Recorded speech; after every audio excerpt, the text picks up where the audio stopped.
When my ex kicked me out, I had nowhere to go except Liam's place. We hadn't talked much in the last couple of years. Life just got busy. But when I texted him in the middle of the night, half drunk and sitting on the curb outside my apartment with a trash bag full of my stuff, he answered within 2 minutes. "Come over," he said. "I got you." And just like that, I was in the back of an Uber heading across town to a house I hadn't stepped foot in since college. Liam and I go way back. High school best friends, roommates for 2 years after graduation. Then he got a real job, moved into a house with a driveway, and I stuck around in the city, bouncing from apartment to apartment, never really landing anywhere solid. We were different, always had been. He was the dependable one, early mornings, gym before work, meal prep on Sundays. I was the guy who lived out of a duffel bag for a month and called it minimalist. But when I showed up at his place, disheveled and smelling like a bar bathroom, he didn't hesitate. Just pulled me into a hug like it hadn't been months since we last spoke. "Jesus," he muttered. "You all right?" I wasn't. But I nodded anyway. He didn't push.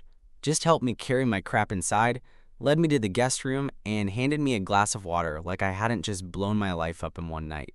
We sat on the edge of the bed in silence. "She said I'm selfish," I finally said. Liam glanced at me. "Are you?" I stared at the floor. "I don't know." He leaned back, let out a breath. "You're here now. You can stay as long as you need." I don't remember much after that. Just that the sheets smelled clean and the ceiling fan clicked every 3 seconds, and that it had been a long time since I'd felt safe. The next morning, Liam made coffee, real coffee, from beans he ground himself. I sat at the kitchen island watching him move around like we used to, like nothing had changed, like we were 24 again and hung over on a Sunday. "You look like shit," he said, sliding a mug toward me. "Thanks," I muttered. "Feel like it." He smirked and sat across from me, cradling his own mug. "You can stay in the guest room. Or my room if you want the bigger bed. I can crash on the floor. Doesn't matter to me." "I'll take the guest room," he nodded. Cool. We didn't talk much that day. He worked from home. I scrolled aimlessly through job listings I wasn't going to apply to. Around 6, he made pasta. Around 10, I told him goodnight and went to bed. But I couldn't sleep. My brain was spinning. Not about the breakup. The pain felt dulled now, like a wound numbed before the real ache sets in. What kept me up was how it felt to be here, in Liam's space, surrounded by things that felt familiar but just out of reach. Like watching your old life through a window. Around midnight, I heard a knock on the door. I sat up. "Yeah?" Liam peeked in. He was in sweatpants and a hoodie, barefoot, hair still damp from the shower. "You good?" "Yeah. Just thinking." He nodded. "Can't sleep either." He stepped into the room and sat down on the corner, pulling one of the extra blankets over his legs like it was nothing, like this wasn't weird. "You don't have to sleep on the floor," I said. "I know," he shrugged, "but I figured maybe you didn't want to be alone." I didn't say anything, and he didn't leave. Liam stayed curled up in the corner for most of the night, half covered by the blanket he dragged in. I laid back down, pretending not to feel the weight of his presence in the room, even though it was impossible to ignore. I could hear his breathing. Slow, steady, familiar, and with each breath I started to relax, just a little. I'd forgotten what that kind of comfort felt like. At some point, maybe around 2 or 3 in the morning, I heard the rustle of the blanket shift. I opened one eye and saw him sit up, rubbing the back of his neck like it hurt. Without saying anything, he stood and paced quietly for a few seconds, then leaned down to grab a pillow off the bed. "You okay?" I mumbled, voice thick with sleep. "Yeah," he whispered. "Just floor's not exactly posture-friendly." I scooted over, half-conscious, and patted the empty space next to me. "Just get in the damn bed. I'm too tired to be polite about it." He hesitated, standing there in the moonlight like he was weighing something way bigger than it actually was. Then he climbed in carefully, like he thought I might change my mind. The bed dipped slightly under his weight. We lay there, side by side, not touching. The silence between us more alive than any conversation we'd had in months. Neither of us said a word. Eventually, I drifted off again. When I woke up, The sun was already cutting through the blinds, and Liam was still there, on his back, arm tossed lazily over his forehead, like he was shielding himself from the world. He looked peaceful. I watched him for a second, letting myself forget everything else. The breakup, the mess I'd made, the fact that I was technically homeless. He shifted slightly, then cracked one eye open and saw me watching him. "What?" he mumbled. "Nothing," I said too quickly. I rolled onto my back, staring at the ceiling. "Just thanks for letting me stay." He turned onto his side, propping himself up on one elbow. "Of course. You don't have to keep saying that." "I kinda do," I said. "No one else offered. Not even my sister." He frowned. "That sucks." "Yeah," I said, trying to keep it light. Turns out being a moody asshole burned some bridges. Liam didn't laugh. He just looked at me in that way he always used to when I said something self-deprecating, like he was waiting for me to correct it. When I didn't, he sighed and sat up, swinging his legs off the bed. "You want breakfast?" "Yeah," I said, surprised by how quickly the mood shifted. "Sure." He got up and stretched, shirt riding up slightly. I looked away. I didn't want to look away, but I did. We went through the motions like normal. Eggs. Toast. Coffee. The smell of bacon filled the kitchen while I scrolled through texts from my ex I hadn't opened. Liam didn't ask. He just handed me a plate, then sat across from me like we were on autopilot. It felt natural. Too natural. By the time the afternoon rolled around, I realized I didn't want to leave the house at all. I hadn't even thought about where I'd go next, or how long I'd impose on him. I was still wearing the same hoodie from yesterday, and my duffel bag sat untouched in the hallway. "You should take the room," Liam said, nodding toward the guest room as we settled into the living room. "Like, for real, I don't use it. You might as well just move in." I blinked. "Move in?" "Yeah. It's not like you have somewhere lined up, and I'd rather you be here than couch surfing or staying with randoms." I stared at him. "That's a big offer. You think I don't mean it?" "No, I shook my head. "You sure? I'm not exactly great company right now." "You never were," he said, deadpan. Then he smiled. "But I survived college with you. I think I can handle a few more months." I laughed despite myself. "That's fair." We sat there in silence for a while, both of us scrolling our phones, half watching some crime doc he'd put on. I couldn't stop thinking about last night, how easy it had been to have him in the same bed, how natural it felt waking up next to someone again. Not just anyone. Him. It was weird. It wasn't supposed to be that comfortable. That night, I tried to go to bed on my own. The guest room felt unfamiliar again, even though it had only been one day. I lay there staring at the ceiling, hyper-aware of the silence in the house, of the creaking floorboards, the ticking clock. It was past midnight when there was a soft knock. I knew who it was. "Yeah?" I called out. Liam opened the door, hair messy, wearing that same hoodie he always wore to bed. "You asleep?" Clearly not. He hovered for a second. "You good?" I sat up, biting the inside of my cheek. "Not really." He nodded. "Yeah, me neither." He didn't ask this time, just walked in and sat on the edge of the bed. "You can sleep in here if you want," I said before I even thought about it. He glanced at me. "You sure?" I nodded. "It's better than you sleeping on the floor again." Liam hesitated just a beat too long before pulling back the blanket and climbing in beside me. This time, there was no pretending it was casual. We both knew exactly what we were doing. The silence between us that night was louder than anything. We lay side by side, not touching, not talking, the air charged in a way it hadn't been the night before. I was wide awake, heart racing for no logical reason, and I could feel it. Liam wasn't asleep either.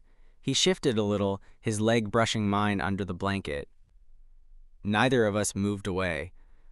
A few minutes passed like that, breaths syncing up, the space between us getting thinner without either of us saying a word. My mind ran in loops, back and forth between all the reasons this was a bad idea and the fact that I didn't want to be anywhere else. Eventually, I whispered, "You ever think about how weird this is?" Liam didn't answer right away. "Yeah," he said finally, "but not in a bad way." I turned my head, looking at him in the dim light leaking in from the hallway. "What does that mean?" He was quiet for a second, then let out a slow breath. "I don't know. Just feels like maybe this isn't as weird as it should be." My chest tightened. "Are you saying that because I'm your best friend? Or because you've thought about this before?" Liam turned to face me. His voice was steady, but soft. "I've thought about it." There was a pause so long I thought I imagined it. I sat up, propping myself against the headboard. My pulse was pounding. "You mean, like, recently?" He nodded, eyes still on me. "Yeah. Before you texted me. Before you even got here." The room spun for a second. I didn't know what I expected, but it wasn't that. "Okay," I said quietly. "Wow. You're not mad?" I blinked. "Why would I be mad?" "Because," he said, sitting up too, "we never talked about this. Because I didn't say anything. Because I let you move in and now we're here. And maybe that's weird."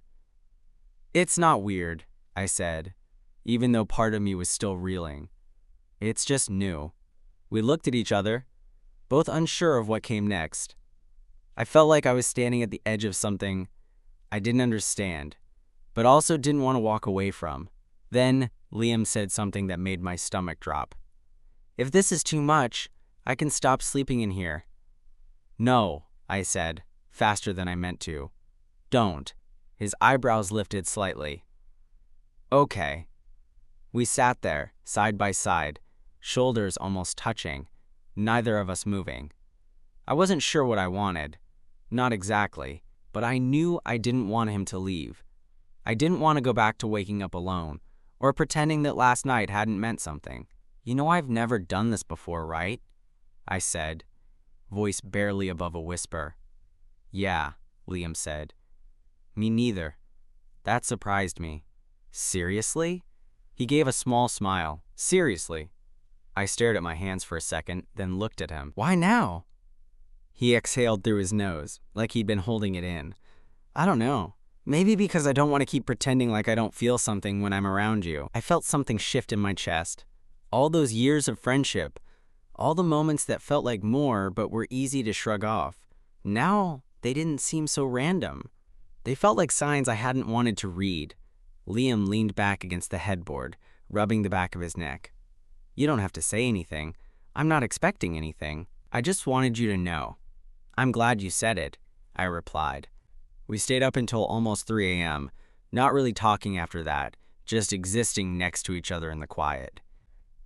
I eventually drifted off, shoulder leaning against his, blanket half pulled up over both of us. When I woke up, Liam was gone. For a split second, I thought maybe I'd imagined everything. But then I found a note on the nightstand. In his handwriting. "Made coffee. Didn't want to wake you. You snore, by the way." Made call. I smiled like an idiot. By the time I walked into the kitchen, he was sitting at the table in gym shorts and a hoodie, scrolling through his phone with that same casual calm like the night before hadn't cracked something wide open. "You left me," I said, pouring myself coffee. "You looked peaceful," he said with a shrug. "Didn't want to ruin it." We didn't talk about it for the rest of the day. Not directly, anyway. But that night, when I went to bed, he followed. No questions. He just got in like it was the most normal thing in the world. By the end of the week, sleeping next to Liam had become a routine neither of us commented on. He never asked, and I never told him not to. The first night, we laid stiff and silent. By the third, we shifted into something easier. Back to back, our shoulders barely brushing, like we were learning the shape of this new space between us. It was subtle, but the shift was there. One night, I rolled over and my knee accidentally bumped his. He didn't move. If anything, he moved a little closer. We didn't talk about it. At least, not out loud. But everything else started to bend around it. During the day, we acted like roommates. He worked. I job hunted half-heartedly. We went grocery shopping, made dinner, argued about stupid things like which brand of peanut butter was better. But the second the sun dipped low and I heard his footsteps coming down the hall toward my room, my chest would tighten with anticipation. It wasn't even sexual. At least, not entirely. It was something deeper than that. A quiet intimacy neither of us had expected, but clearly didn't want to break. Then came Friday night. He got home later than usual, sweaty, winded, and buzzing with energy. "I joined that boxing gym I told you about," he said, tossing his gym bag in the corner. "Figured I needed something to burn off stress."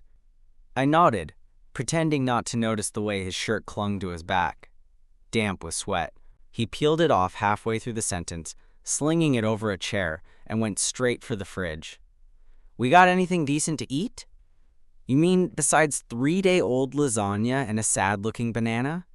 He made a face and grabbed a protein shake instead. "You're a terrible influence," I shrugged. "You're the one who lets me live here rent-free. Should have known what you were signing up for." He grinned, wiping sweat from his neck with a towel. "Maybe I like terrible influences." I looked at him, towel slung over his shoulder, smile lazy and a little teasing. And I knew. The way he looked at me wasn't how friends looked at each other. Not anymore. We didn't sleep right away that night. We stayed up watching old comedy specials, laughing more than we should have, sitting closer than we needed to. At some point, I reached for the remote and our hands brushed. I didn't pull away. Neither did he. The silence that followed wasn't awkward. It was thick with something unspoken, familiar, but brand new. I cleared my throat. "Liam." He looked at me, eyes tired but warm. "Yeah?" I wasn't sure what I meant to say. Just that this was happening, that it wasn't nothing. But all I managed was, "Do you think we're going to screw this up?" He paused for a long moment. "I think it's already screwed up," he said, voice quiet. "But I also think I don't care." He shifted closer on the couch. I could feel the heat off his body. "I don't want to ruin us," I said. "You're not," he replied. "If anything, I think we've been avoiding something that was already there."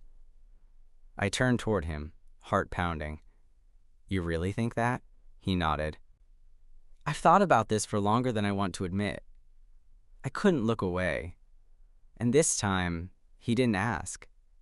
He leaned in, slow, hesitant, giving me time to move if I wanted to. I didn't. The kiss was soft, careful, like he was still testing the water. But when I leaned in, just slightly, he took the cue and deepened it. It wasn't perfect.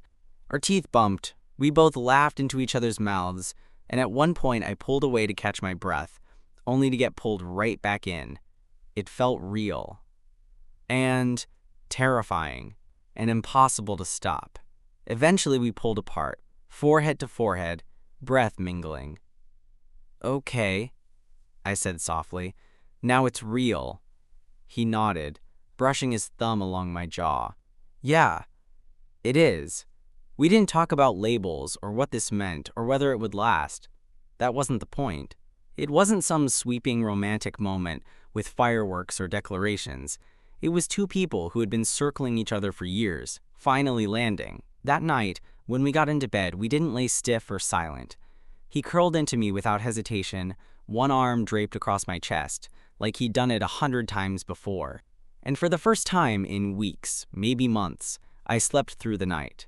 The next morning, we didn't say much. It wasn't tense, just quiet in that way mornings are after something big happens. We got up slowly, took turns in the bathroom, made coffee without speaking. But everything in the way he moved felt different now, more deliberate, less cautious. He poured my coffee first, which he never used to do. We ate breakfast at the kitchen counter, side by side, the sound of eggs sizzling in the pan still lingering in the air. He had bedhead and wore the hoodie he'd slept in, the one with the frayed cuffs he always chewed on when he was deep in thought. I knew that version of him, but now it felt new again. "You good?" he asked between bites of toast. I nodded. "Yeah. You?" He nodded back. "Yeah." And that was it. That was the whole conversation. But it said more than any long talk could have. The shift between us didn't come with a grand declaration. It settled in slowly, like furniture rearranged just enough to feel unfamiliar, but not uncomfortable. We still went about our routines. He worked, I pretended to job hunt, we argued about dishes, but now there was this undercurrent of something else, something deeper, something that hummed between us in the quiet moments. And still, we didn't talk about what it meant. At night, he'd climb into bed next to me like it was the most natural thing in the world. Some nights, we just slept. Other nights, we didn't. But even when we didn't touch, I could feel him there. Warm, steady, his breath soft on the back of my neck. One evening, about a week later, I came back from a long walk. I needed air, needed to think. I found Liam in the kitchen, still in his work clothes, sleeves rolled up, tie loose. He was chopping vegetables like it was the only thing in the world he had control over. "Hey," I said, tossing my keys on the counter. He looked up. "Hey." "I've been thinking," I said. "Uh-oh," I smirked. "Shut up." He set the knife down and turned toward me, arms crossed. "What's on your mind?" I hesitated, not because I didn't know what to say, but because I did. "I don't want this to just be something that happens at night," I said finally. His face didn't change, but his posture softened. "You mean you want this to be more?" "Yeah," I said, suddenly unsure. "Unless you don't. Then I'll shut up and pretend I never said anything." He crossed the space between us and leaned against the counter next to me. "I've wanted this for a long time," he said. "I just didn't think you'd ever see me that way." I blinked. "Seriously?" He nodded. "Back in college, I used to get nervous when you'd walk around shirtless after a shower. Thought I was the only one losing my mind." I let out a surprised laugh. "Dude, I thought you were straight." He grinned. "So did I, until you." That made me pause. "You mean I'm the only?" He cut me off with a nod. "Yeah," I swallowed. "Okay. Wow."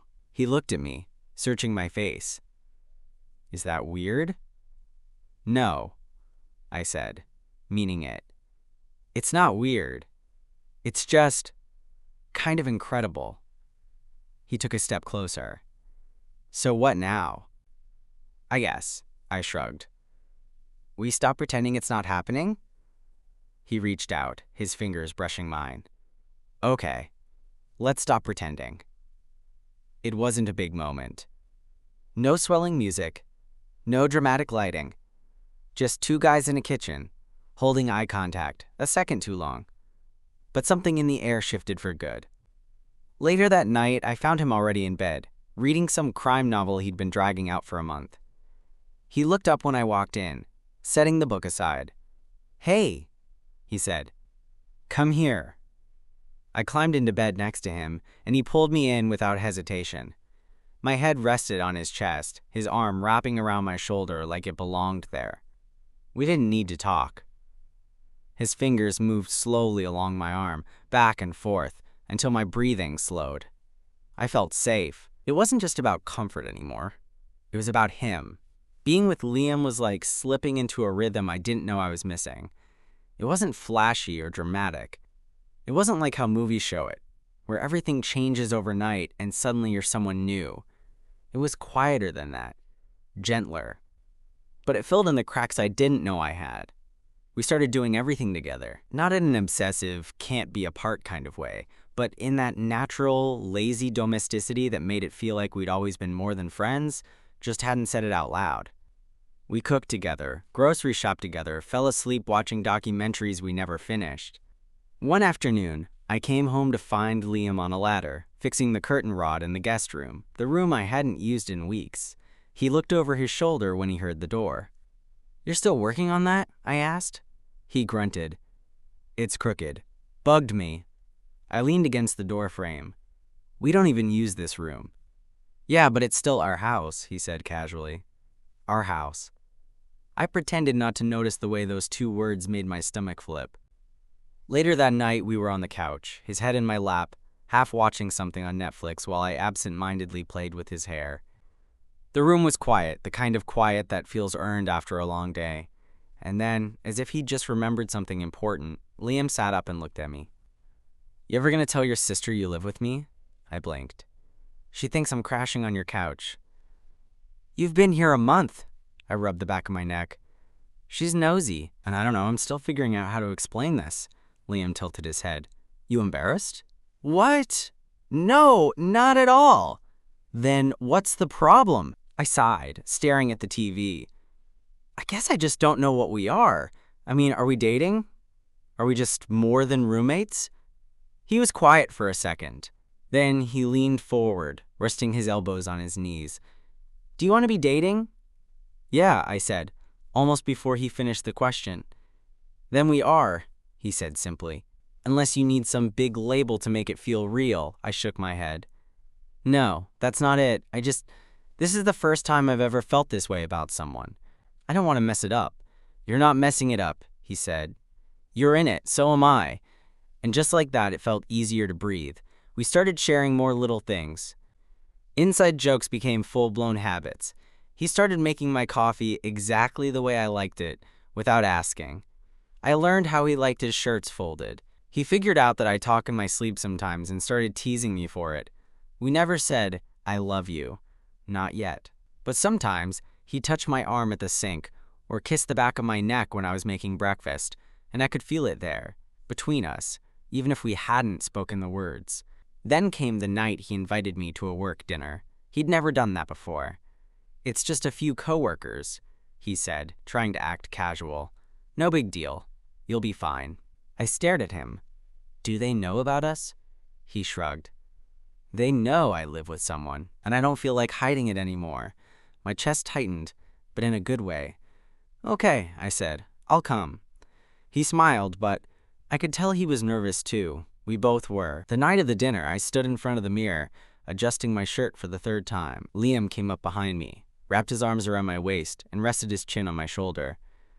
"You look good," he murmured. I turned slightly. "Yeah? Yeah?" he said. "You always do." And something in his voice made me pause. I turned all the way around and looked at him. "You're really in this, huh?" He nodded slowly. "Yeah, I really am." And that's when I realized, so was I. Not just playing house. Not just hiding out after a breakup. I wasn't using him for comfort or safety. I wanted him. Us. This weird little life we were building together. The dinner went fine. Better than fine. He introduced me as his partner, which threw me for a second, but in the best way. No one batted an eye. When we got home, I kicked off my shoes and flopped on the couch. "That was intense," I said. "You were great," Liam said, sitting beside me. "I was proud of you." I smiled. "Yeah? Yeah." He leaned over and kissed me. Slow. Certain. And then he said something I hadn't expected. "I don't think I want to do this with anyone else." I stared at him. My heart caught in my throat. Me neither. It's wild how fast something can feel like home. A few months ago, I was sitting on a curb with a trash bag and a broken heart, convinced I'd hit the lowest point of my life. Now, I wake up most mornings with Liam's arm thrown across my chest and the sun leaking through half-open blinds, and I wonder how I ever lived without this. It's not perfect. It's not a fairy tale, but it's real. He still chews the cuffs of his hoodie when he's stressed. I still leave empty coffee mugs all over the house, which drives him nuts. We bicker about how to load the dishwasher and whose turn it is to take out the trash. He's more organized. I'm more emotional. He plans ahead. I forget what day it is unless my phone reminds me. But every night, we end up in the same bed. That's the part that sticks.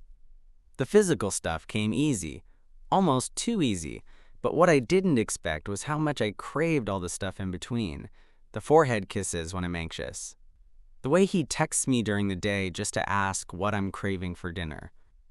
The quiet glances from across the room when we're with friends, like we're having our own silent conversation.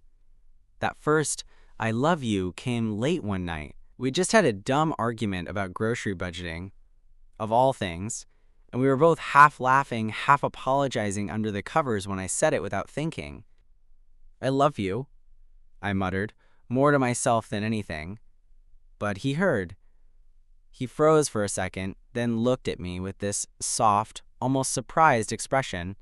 "You do?" I nodded, suddenly feeling very, very naked, even though we were both fully clothed. Then he grinned. "Good, because I've been holding that in for weeks." That was it. Nothing poetic or cinematic. Just real. Since then, it's only grown. Not louder. Not more dramatic. Just deeper. One weekend, we took a short trip to the coast. Nothing fancy, just a little Airbnb near the water with mismatched furniture and a fireplace that barely worked. We walked along the beach at night, bundled in sweatshirts, hands brushing, until we gave up and linked fingers. "I think this is it for me," I said, staring at the waves. He glanced at me. "What do you mean?" "This. You. Us. I don't really want anything else." He nodded, quiet for a moment. Then he said, "Me neither." That was a few weeks ago. Now we're talking about what comes next. He mentioned wanting to get a dog. I told him I'm not responsible enough, and he said that's okay. He'll handle the hard parts. We talked about maybe moving into a new place together, one that's truly ours, not just the house he let me crash in when everything else fell apart. Sometimes I think back to that first night, when I heard him knock on my bedroom door and ask if I was okay. The floor creaked, the air was heavy. I remember feeling like I'd lost everything. I didn't know that knock was the start of something else entirely. He didn't sleep on the floor after that. He never went back to his own bed. And I never had to ask him to stay. He just did. Every night.